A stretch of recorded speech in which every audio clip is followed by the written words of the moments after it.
بسم اللہ الرحمن الرحیم۔ رحمت روحانیت چینل پر خوش آمدید۔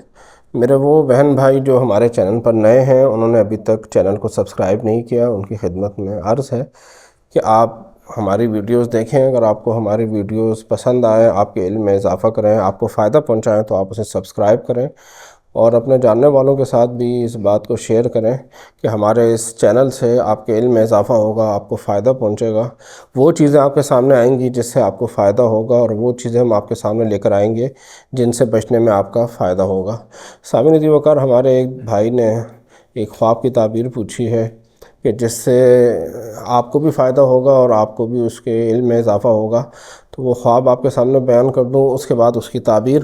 ایک بھائی نے خواب یہ دیکھا کہ میں نے آقا کریم علیہ السلام کا دیدار کیا۔ آقا کریم علیہ السلام کے ساتھ میں ایک راستے پہ جا رہا تھا جو بالکل سیدھا راستہ تھا، اور چلتے چلتے سائیڈ پر کچھ لوگ لڑ رہے تھے، آپس میں لڑائی کر رہے تھے۔ آقا کریم علیہ السلام نے ان کو دیکھ کر ناگواری کا اظہار فرمایا، اور اس کے بعد ہم چلتے رہے، بلندی پر پہنچے، کافی اونچائی پر چلے گئے۔ اس کے بعد آقا کریم علیہ السلام مجھ سے وہ پوشیدہ ہو گئے، میری آنکھوں سے اوجھل ہو گئے۔ تو سامعین عزیز وقار، سب سے پہلی بات یہ بات ذہن میں بٹھا لیں کہ آقا کریم علیہ السلام کا دیدار خواب میں حق ہے، یہ سچ ہے۔ جس نے آقا کریم علیہ السلام کو خواب میں دیکھا، در حقیقت اس نے آقا کریم علیہ السلام کو دیکھا ہے، کیونکہ شیطان آقا کریم علیہ السلام کی شکل مبارک جیسی صورت نہیں بنا سکتا۔ حدیث پاک کے الفاظ ہیں، حضور نے فرمایا کہ جس نے مجھے خواب میں دیکھا، در حقیقت اس نے مجھے ہی خواب میں دیکھا ہے، شیطان میری صورت نہیں بنا سکتا۔ تو یاد رکھیے کہ جس نے آقا کریم علیہ السلام کو خواب میں دیکھا تو اس کا دل خود اس بات کی گواہی دیتا ہے کہ یہ آقا کریم علیہ السلام ہے، یا ان کو کہہ دیا جاتا ہے کہ تمہیں آقا کریم علیہ السلام کا دیدار ہونے والا ہے، وہ تمہیں بلا رہے ہیں یا وہ تشریف لا رہے ہیں۔ مختلف اس طریقے سے اس انسان کو بتا دیا جاتا ہے کہ آقا کریم علیہ السلام کی دیدار کی سعادت تمہیں مل رہی ہے۔ پھر اس خواب میں جو سیدھا راستہ ہے، تو وہ سیدھا راستہ جو ہے وہ صراط مستقیم ہے، کہ آقا کریم علیہ السلام کے ساتھ جو ان کے ساتھ جو ہوگا، جو ان کے قریب ہوگا، وہ سیدھے راستے پر ہوگا۔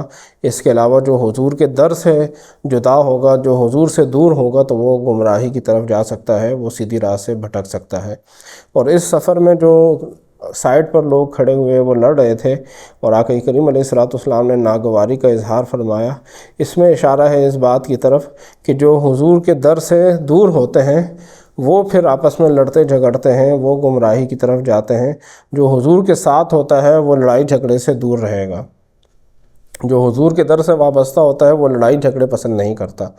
حضور کو لڑائی جھگڑے پسند نہیں، تو ہمیں کوشش یہ کرنی چاہیے کہ ہم اپنے بہن بھائی، دوستوں سے، عزیزوں سے، رشتہ داروں سے، دیگر مسلمانوں سے لڑائی جھگڑے ہمارے نہ آئیں۔ لڑائی جھگڑے سے جتنا ہم دور رہیں گے، ہم آقا کریم علیہ السلام کی سنت، ان کے طریقوں پر عمل کرتے رہیں گے۔ لڑائی جھگڑا حضور سرور دو عالم صلی اللہ علیہ وسلم کو پسند نہیں تھا، اس سے ہم نے دور رہنا ہے۔ آقا کریم علیہ السلام کے در سے جو دور ہوتا ہے تو وہی انسان پھر در بدر پھرتا ہے۔ امام اہل سنت فرماتے ہیں، جو تیرے در سے یار پھرتے ہیں، در بدر یوں ہی خوار پھرتے ہیں۔ تو آقا کریم علیہ السلام کے در سے وابستہ ہونے میں انسان گمراہی سے بچ جاتا ہے، اور جو حضور کے در سے دور ہو جاتا ہے، نعوذ باللہ، وہ انسان پھر گمراہی کی طرف جاتا ہے۔ اس لیے ہمیں آقا کریم علیہ السلام سے اپنا تعلق مضبوط بنانا چاہیے۔ اور پھر اس سفر میں جو بلندی آئی ہے وہ اس بات کی طرف اشارہ ہے کہ جو حضور کے در سے وابستہ رہتا ہے، تھوڑا عرصہ لگتا ہے، اللہ کریم پھر اس کو بلندیاں عطا فرماتا ہے۔ شاعر مشرق نے اسی بات کی طرف اشارہ فرمایا، قوت عشق سے ہر پست کو بالا کر دے، دہر میں اسم محمد سے اجالا کر دے۔ کہ جس کے دل میں قوت عشق ہوگی اس کو بلندی ملے گی، اللہ کریم اسے بلندی عطا فرمائے گا۔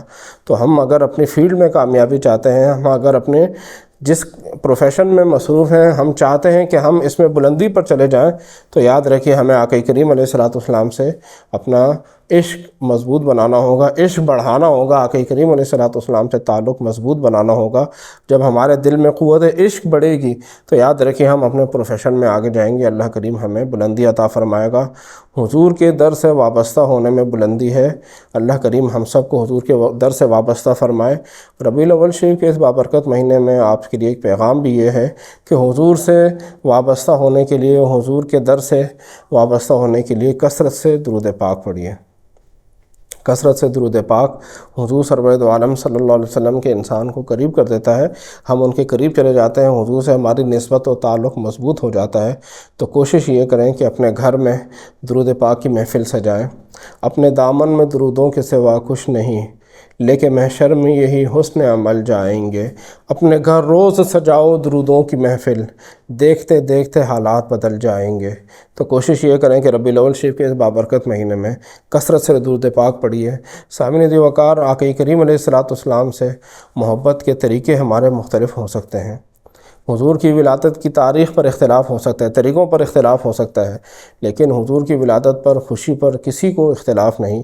آپ اپنی مرضی سے جو آپ کو مناسب لگتا ہے اس طریقے سے خوشی منائیے، گھر میں درود پاک کی محفل سجائیے، حضور کی پیدائش کی خوشی میں روزہ رکھیے، یا آقا کریم علیہ السلام کی ایصال ثواب کے لیے صدقہ و خیرات کیجیے، تلاوت قرآن پاک کیجیے، کوئی سا بھی نیک عمل کیجیے، لیکن صرف اور صرف آقا کریم علیہ السلام سے اپنی محبت کا اظہار کیجیے۔ ماہ ربیع الاول ہے، اس میں کسی بھی طریقے سے حضور سے محبت کا اظہار کیجیے، آپ کی محبت بڑھے گی، آپ کا تعلق مضبوط ہوگا، آپ کی دنیا بھی اچھی ہوگی اور آخرت بھی بنی ہوگی۔